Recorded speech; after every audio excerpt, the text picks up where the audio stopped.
Le soleil du désert brûle la peau, la corde serre le cou, le sable racle la gorge, le sang et la poussière se mélangent. La foule jette des noyaux de dattes, crache et l'évalue. Comme on examine du bétail, ce garçon compte les étés pour se souvenir de son âge.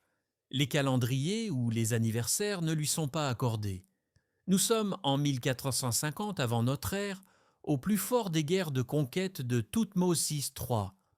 Les inscriptions sur les murs des temples se vantent de chiffres, des milliers de prisonniers, des centaines de livres d'or, des dizaines de milliers de têtes de bétail. Mais derrière ces chiffres se cachent des scènes comme celle-ci. Une jeune femme. Aptitude au travail, c'est tout. Ni nom, ni patrie, ni famille ne sont enregistrés. Des hommes s'approchent, palpent ses bras, vérifient ses muscles. Ils lui ordonnent d'ouvrir la bouche, examinent ses gencives. Comme on achète un cheval, les femmes la regardent avec mépris, soulagées de confirmer qu'il existe quelqu'un de plus bas qu'elles. Les enfants apprennent la cruauté en imitant les adultes. Ils lancent des pierres, rient, tourmentent. Toute une société approuve la déshumanisation. L'avenir de cette jeune fille est déjà tracé. Elle sera vendue dans 3 jours. Puis, pendant 40 ans, elle moudra le grain. Ses genoux seront définitivement pliés. Sa fille héritera du statut d'esclave. Et à sa mort, elle sera jetée dans une fosse sans marque. Voilà toute sa vie. Résumée en une phrase, repensons à ce que nous appelons l'âge d'or de l'Égypte, ces monuments grandioses, ces linens délicats, cet or éclatant, ces immenses temples. Tout cela est le produit du travail et de la souffrance des femmes réduites en esclavage.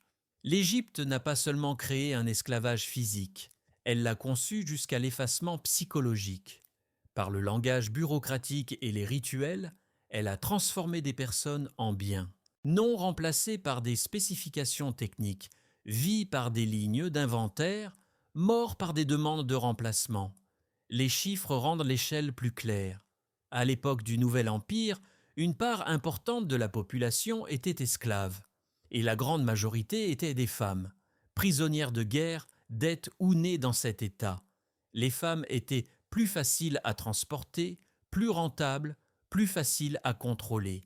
Aujourd'hui, nous allons suivre ce parcours, de la capture au travail, de la contrainte sexuelle au marquage corporel, de l'exhibition publique à la mort et au refus de l'au-delà, et jusqu'à l'esclavage dans l'au-delà. Nous parlerons de ce que les musées et les manuels omettent. Nous disposons de preuves, listes de captives, traumatismes sur les squelettes, peintures murales et reliefs.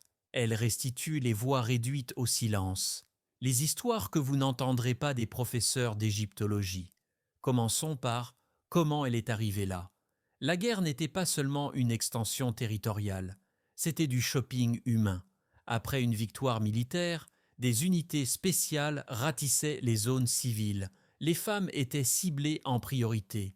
La raison est simple, transportables et rentables. Les prisonniers masculins représentaient un risque de révolte. Il était plus simple de les tuer ou de les envoyer directement aux travaux forcés. Mais les femmes et les enfants avaient une valeur marchande. Un meilleur retour sur investissement. Sur place se déroulait une cérémonie de sélection. On vérifiait l'âge avec les dents, la capacité avec les muscles, la possibilité d'allaiter avec la poitrine. Elles étaient classées publiquement pour le service domestique, pour l'offrande, pour la concubine, pour le temple. Les familles étaient forcées d'assister. Une fille arrachée à sa mère, une sœur séparée à jamais de son frère. Les cris n'étaient pas à autoriser. Hurler valait des coups. Résister signifiait la mort immédiate, pour l'exemple. Sur les peintures murales, les stéréotypes ethniques étaient exagérés. Les reliefs accentuaient cheveux, nez, vêtements pour marquer l'étrangeté. Normaliser la capture. L'image d'enfants agrippés à leur mère est un motif récurrent. Les artistes ne la rendaient pas dans des pas sentimentales. Ils l'enregistraient, comme une scène de chasse, trophée. La marche était conçue pour briser les esprits avant le marché. Corde au cou formant une chaîne humaine. Si l'une trébuchait, toutes risquaient l'étranglement. Femmes en règle, enceintes ou allaitantes devaient suivre le même rythme. Retard coup de fouet, chute, abandon, incapacité à se relever, laissé sur place. Il y avait un calcul de perte acceptable. Le taux de mortalité en transit était considéré comme un coût indirect. Les vieillards et les malades étaient tués sur place pour ne pas ralentir la colonne. L'efficacité primait sur la pitié. Les parades à travers les villes étaient au cœur de la gloire. Les prisonniers étaient exhibés via les marchés et les temples. La foule exerçait son pouvoir. Crachats, insultes, attouchements, coups. Les prêtres sanctionnaient le tout par des rituels. Ordre divin, disait-il, exécuter la volonté des dieux. La conquête restaurait mate l'harmonie cosmique. L'esclavage était justifié théologiquement. Le mécanisme du marché était standardisé. Pris selon l'âge, les compétences.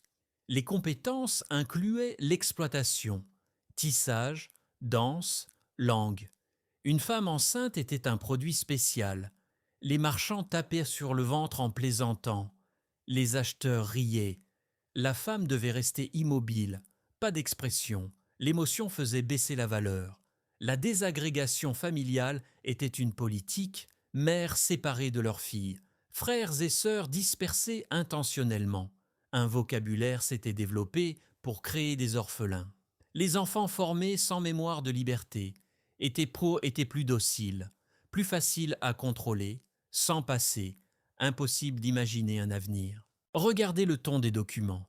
Pas de nom des registres, les inscriptions comptent les femmes comme du bétail. La bureaucratie était un coussin moral.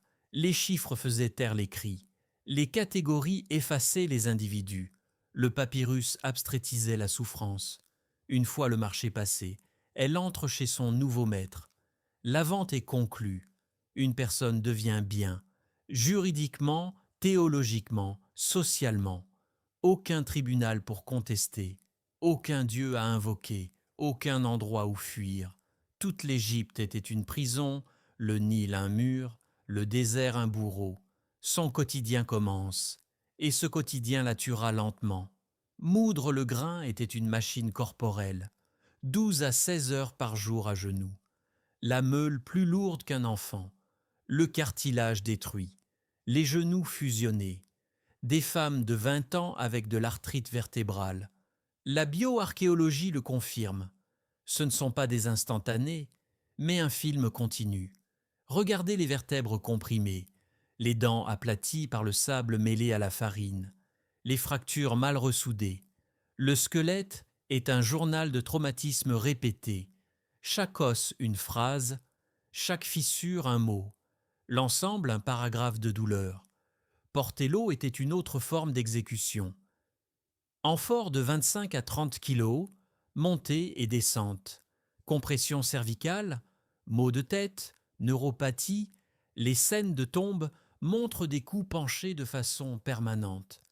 Les futurs archéologues appelleront ces femmes porteuses d'eau, comme si c'était un choix de carrière. Il existait une discipline systématique. Bâton, hippopotame, cuir, fouet, outils de supervision représentés dans l'art comme symbole de statut. La violence devenait esthétique, le pouvoir, décoration. Pensez aux dangers de la cuisine et du lavage, brûlures au natron, brûlures par le feu, animaux de l'étable, excréments, maladies. Tout travail domestique dangereux était externalisé aux femmes. Elles étaient des tampons. Entre sécurité et maladie, entre confort et douleur. La chaîne de production textile était particulièrement destructrice. Battage du lin, poussière dans les poumons, trempage dans l'urine, dermatite, filage, lacération des doigts, posture stressante. Les documents louent partout la productivité avant la personne. Un lin est admiré. Les mains qui l'ont fait ne sont pas mentionnées. Le redéploiement saisonnier garantissait l'exploitation toute l'année. Pendant la crue, courbé sans fin pour ramasser les épis. Pendant la saison sèche, réaffecté aux carrières et mines. En pratique, des postes de condamnation à mort pour les femmes. Poussière remplissant les poumons, pierre brisant le corps, chaleur cuisant le cerveau. Les survivantes portaient des cicatrices. interne et externe. Le pragmatisme médical était cruel. Traitement uniquement pour maintenir la fonctionnalité. Os remis seulement si l'actif le justifiait. Douleur chronique normalisée. Mort traitée comme panne d'équipement. Remplacement demandé. Un papyrus dit « Femme syrienne nommée nécessaire, décédée ». Comme on commande un pot. Et quand l'âge avançait. Abandon, enfermement dans un mur ou rôle de formatrice pour transmettre technique et traumatisme. La longévité était reconfigurée en problème de coût. Une esclave âgée était une bouche à nourrir. Ne produisant plus, la solution était évidente et appliquée. Mais le travail physique n'est que la moitié de l'histoire. Entrons maintenant dans le domaine plus sombre. Considérons l'économie diplomatique des femmes. Dans les correspondances, elles sont listées avec les métaux, cadeaux royaux, garantes de traités, langage cosmétique, ornements, tout masque la contrainte.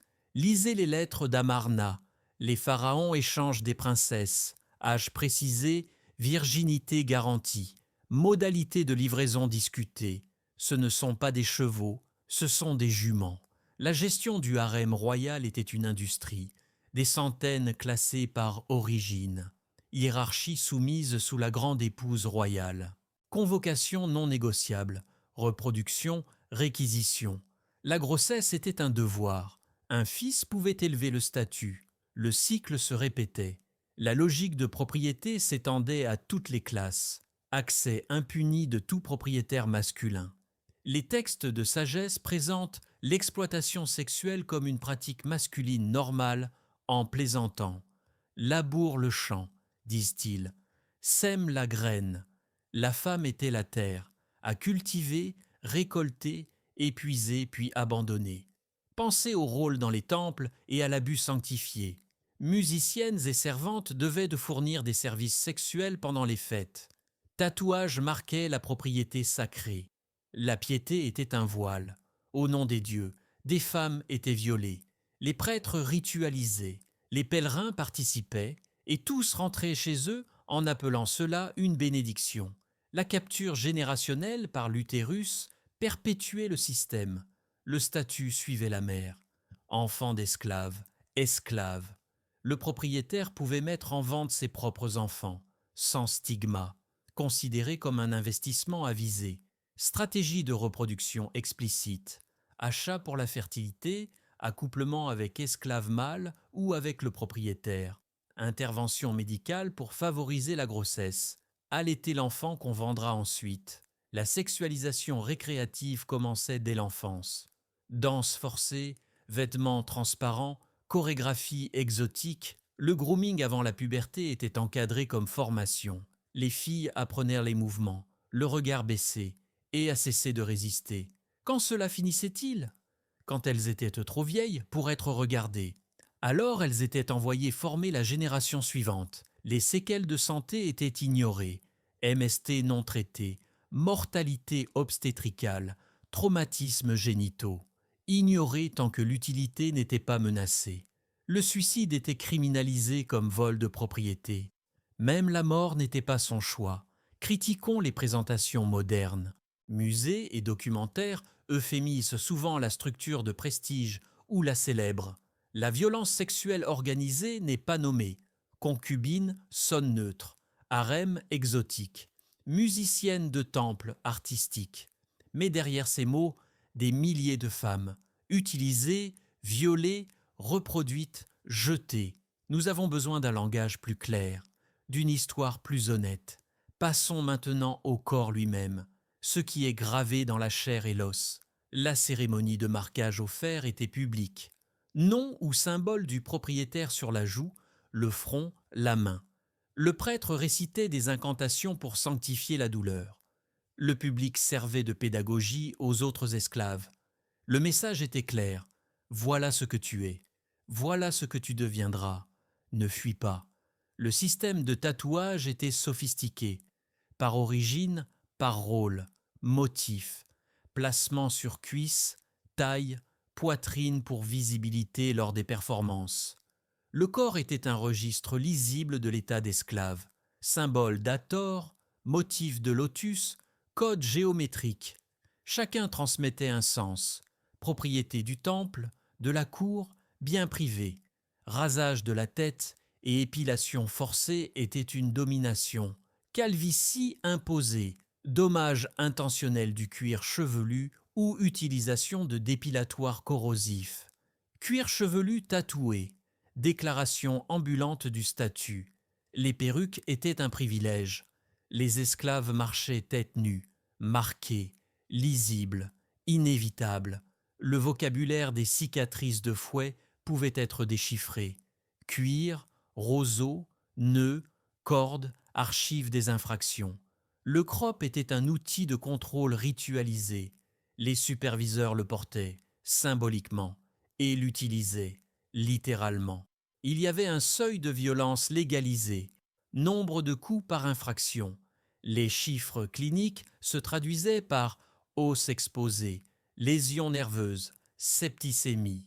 10 coups pour un avertissement, 50 pour une discipline, 100 pour une condamnation à mort, lentement, publiquement, préventivement. Considérons les piercings et entraves, perçage excessif des oreilles pour des serrures, poids prolongé écrasant les tissus, matériel pour attacher aux piliers. Certaines femmes étaient attachées de façon permanente, à des meules. Le mouvement lui-même était un privilège, révocable. Ablation dentaire sans anesthésie, dents limées, motifs incisés, sensibilité à vie transformant chaque repas en punition répétée. Chaque bouchée rappelait « tu es possédé, ton corps n'est pas à toi, même tes dents ». Pensons aux scarifications décoratives, symboles gravés remplis de pigments, sourire forcé, cicatrices, esthétique du propriétaire gravée dans la chair vivante. Certains propriétaires se considéraient comme artistes. Leur toile hurlait, ils s'en moquaient. Le maquillage remplaçait l'autonomie. Registres reproductifs sur la peau, marques abdominales pour indiquer les naissances. Vêtements et couleurs restreints comme indicateurs de statut lisible de loin. Entrave aux pieds pour gêner la fuite. Le corps devenait base de données. Scannable, actualisable, ineffaçable. Mais la souffrance individuelle ne suffisait pas. La société devait regarder. Les parades de victoire étaient du théâtre. Parcours scénique à travers marchés, temples, palais, maquillage et coiffure forcée, sélection ethnique et beauté pour maximiser le regard. Le pharaon sur son char, les femmes à pied, la foule acclamait, les dieux approuvaient, le système se célébrait lui-même. Pensée à la débauche festive, danse sous les coups, dédiée à Hathor, service lors de banquets ivres avec attouchement et agression. Les femmes devaient faire semblant de sourire, de jouir, d'être reconnaissantes. Le jeu était survie, la compétition forcée était divertissement. Course avec charge, combat pour la nourriture. Pari des élites, fouet public sur la plus lente. Gamification de la souffrance. La foule acclamait. La gagnante recevait du pain supplémentaire. La perdante des blessures. Tout s'apprenait. Les ordalies du Nil étaient du meurtre, sacrifice par noyade. Les survivantes étaient à marquer comme rejetées par les dieux, punies. Si l'eau ne te veut pas, le feu doit te purifier. La logique était circulaire, pas d'échappatoire. Les simulacres d'exécution étaient un traumatisme récurrent. Noyade partielle, strangulation jusqu'au bord, fausse crémation, divertissement et dissuasion. Les femmes croyaient la mort imminente, la terreur était réelle, puis libérée au dernier moment. Soulagement bref, mémoire éternelle, et le mois suivant cela pouvait recommencer. L'exposition sur la place du marché était un spectacle judiciaire. Pour des accusations mineures, dénudation publique pendant des jours et agression autorisée.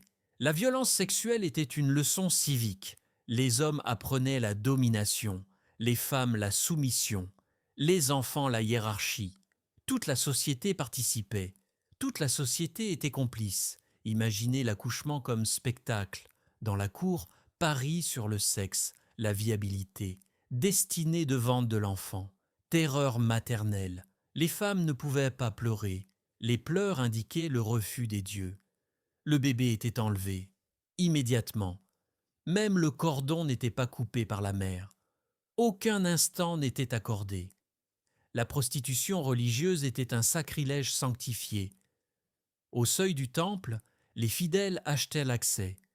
Pour améliorer leur piété, les femmes devaient simuler la passion. Utilisées puis rejetées, elles devaient ensuite être purifiées, rituellement, pour le prochain pèlerin. Les Sinéad reenactment étaient dits les cruels, forcés de jouer leur propre histoire de capture. Combats dans l'arène avec animaux ou entre elles, examens médicaux publics, déclarations à voix haute de grossesse, maladie, tout pour le public, tout pour l'éducation, tout pour le contrôle, et enfin la mort arrivait. Mais même la mort n'était pas la liberté. Regardez le langage administratif euphémistique, la mort enregistrée comme demande de remplacement, non remplacée par description. Petite syrienne, tisserande, la vie convertie en delta d'inventaire. Aucun papyrus ne dit « quelqu'un est mort ». Elle était aimée, elle manquera. Au lieu tisserande, perte, tisserande, demande. La réalité funéraire était l'insulte finale, fosse collective près des ateliers. Aucun bien, aucune inscription. Les corps jetés, position animale. À Amarna et dans les cimetières des travailleurs, les squelettes féminins sont pleins de traumatismes. Fractures, lésions obstétricales, marques de malnutrition. Et personne n'a enregistré leur nom. La cruauté théologique était intentionnelle. Pas de rituel, pas d'au-delà. Quand rarement préservé, séchage au sel au lieu de momification complète. Position agenouillée ou prosternée pour fixer l'état d'esclave éternel. Enterré pour servir dans la mort, sans espoir de rédemption. Les tombes peu profondes étaient temporaires. Charognards dispersaient. Les femmes vivantes marchaient entre les os exposés. L'anticipation du deuil faisait partie du décor quotidien. Regardez votre avenir, là, blanchi sur le sol. Les chiens le rongent. Voilà ce qui vous attend. Maladie et accouchement étaient des sentences de mort. Épidémie, abandon dans le désert, mère brûlée vive après des douleurs fatales, enfants non enregistrés. Les chiffres peuvent être estimés. Les cimetières des travailleurs débordent de squelettes de jeunes femmes. Traumatismes pelviens, mortes en couches, seules, dans la terreur. Morts sur le chantier, fuite. Corps brisés mélangés au mortier. Traces chimiques montrent littéralement le sang dans les bâtiments. Certains blocs de temples que nous admirons contiennent des os. Os humains, os de femmes. Nous marchons sur leurs tombes, nous photographions leur grandeur, sans connaître leur sacrifice. Pensez aux échappatoires refusés, architecture anti-suicide et routine, désespoir lié. Seule la lente défaillance corporelle était permise comme feinte. Certaines se laissaient pour hâter mourir de faim, lentement, pendant des mois. Dernier acte de contrôle. Elles étaient déjà punies pour cela, nourries de force. Même la fin de la souffrance n'était pas autorisée. L'élimination des âgés était efficacité. Emmurement, abandon dans le désert, décapitation, preuve lors de récession ou épidémie, fausse collective, meurtre économisé, les comptables calculaient, coût de nourriture contre production. Quand l'équilibre penchait, la vie s'arrêtait. Administrativement, le sacrifice humain était pour l'élite, plus fréquent aux dynasties anciennes. À Abydos, cercle de jeunes femmes, poison, strangulation, blessure, disposition spatiale et proximité. Pour les travailleurs, transition vers les statuettes chapti, mais certains tombeaux royaux exigeaient encore des compagnes. Non volontaires. Alors, comment savons-nous tout cela aujourd'hui? Et pourquoi devons-nous nous en soucier? Commençons par la bioarchéologie de la récupération. Cicatrices pelviennes, densité osseuse, arthrose, cartographie ADN et traumatisme. Elle ressuscite les silences. Les bioarchéologues modernes rendent la voix à ces femmes, pas complètes. Nous ne connaîtrons jamais leurs rêves, leurs amours, leurs espoirs. Mais les cris sont enregistrés dans l'os. La critique académique et muséale augmente. Narratif centré sur les pharaons, trophée sans crédit de travail. Récemment bascule vers cimetière de travailleurs et bioarchéologie. Mais la plupart des musées exposent encore l'or. Les statues, pas les mains qui les ont faites, pas les corps qui ont payé de leur sang. Nous avons besoin d'humilité méthodologique. Nous n'avons que des fragments, des ombres statistiques. Il y a une différence entre ce que nous pouvons savoir et ce que nous ne saurons jamais. La vie intérieure, les rêves, l'amour, perdu, peut-être pour toujours, mais ce que les os prouvent, endurance, blessure et la persistance étonnante de l'esprit humain. Supporter l'insupportable. Recontextualisons les monuments. Les pyramides sont des ossuaires du travail féminin. Les temples résonnent de cris tus. Les linens et bijoux sont des sous-produits du travail forcé. Tout ce que nous appelons beau est bâti sur la souffrance de quelqu'un, principalement des femmes, principalement sans nom. Comprenez la fonction idéologique de l'effacement. La civilisation avait besoin du travail féminin, mais supprimait la personnalité féminine dans l'art, le droit, le rituel. La politique de la mémoire était la colle du système. Ne pas les souvenir, pas besoin de les pleurer.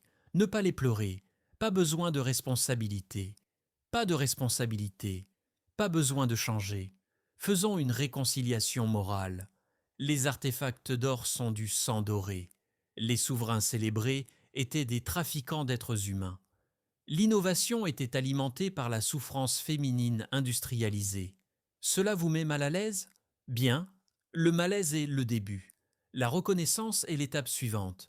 Le souvenir est la réparation minimale. Revenons à la femme nubienne. Même classée comme spécimen sur une étagère, elle réintègre l'histoire. Ses os parlent à travers des milliers d'années. Si nous voulons écouter, les scientifiques lisent dans ses genoux 40 années de mouture. Dans sa colonne, le poids des charges. Dans son pelvis, les filles qu'elle a portées. Jamais née libre. Dans son crâne, ce qu'elle n'a jamais pu écrire. Appel à témoigner. Quand nous étudions l'Égypte, inclure les personnes asservies. Quand elles sont découvertes, dire leur nom. Centrer le coup avec la gloire. Le souvenir est la réparation minimale. Mais c'est un début. Et c'est un début qu'on leur a refusé. Dans leur vie, leur mort, leur au-delà. Nous leur devons cela maintenant. Dire leur histoire, nommer leur souffrance, revendiquer leur humanité. Le système qui les a effacés a écrit les archives. Nous réécrivons les archives. Un os à la fois, une histoire à la fois. Et ce n'est pas seulement l'Égypte. C'est toute civilisation, tout empire, toute époque que nous appelons grande. Demandez qui a payé, qui a construit, qui est mort, et qui a été souvenu et qui a été oublié. Imaginez remarcher dans un musée. Regardez derrière la vitrine collier d'or, palette de maquillage élaborée, robe de lin délicate. Maintenant imaginez les mains qui les ont faites. Dos courbé à genoux, visage essuyant les larmes. Ce serait un musée honnête. Chaque étiquette aurait 2 parties. Quoi et au sacrifice de qui? Nous ne pouvons pas changer le passé, mais nous pouvons changer la façon dont nous nous en souvenons. Nous pouvons choisir quelles histoires nous racontons. Nous pouvons choisir quels noms nous prononçons. Et nous pouvons choisir qui nous plaçons au centre. Pendant des milliers d'années, l'histoire a été celle des pharaons, des prêtres, des scribes, des hommes qui ont écrit les archives. Mais les archives ont été écrites sur le travail des femmes, sur la souffrance des femmes, sur la vie des femmes. Maintenant, nous pouvons écrire différemment, plus complètement, plus honnêtement. Nous pouvons écrire dans les manuels non pas « et il y avait aussi des esclaves », mais « et les esclaves ont tout fait, et voilà ce que cela leur a coûté ». Cela vous met mal à l'aise. Complique votre amour de l'Égypte. L'histoire doit mettre mal à l'aise. La vérité doit être complexe. Et la mémoire doit être complète, assez grande pour contenir à la fois les triomphes des pharaons et les cris des femmes sans nom. La jeune Nubienne est revenue, de 1450 avant notre ère, à travers le désert, à travers la boîte sur l'étagère, jusqu'à cet instant. Elle vous parle, à travers ses os, à travers ses cicatrices, à travers son silence même. Le silence est si grand et si long qu'il résonne maintenant comme le tonnerre. Entendez-vous ce qu'elle dit? Elle dit « J'étais là, j'ai souffert, j'ai enduré, j'ai compté, et je mérite d'être souvenu. Nous avons une dette. Envers toutes les sans-noms, les sans-marques, les fausses anonymes, envers toutes les histoires tues, nous leur devons une voix, même si c'est la nôtre qui parle leur témoignage. Voilà la justice, non pas seulement celle des vainqueurs, non pas seulement des grands, non pas seulement des enregistrés, mais celle des effacés, des tus, des morts sans personne pour se souvenir. Nous nous souvenons maintenant, nous témoignons maintenant, nous réécrivons l'archive maintenant, une histoire à la fois, un os à la fois, un nom à la fois, parce qu'elles étaient là, parce qu'elles comptaient et parce qu'elles méritent d'être souvenues pour toujours.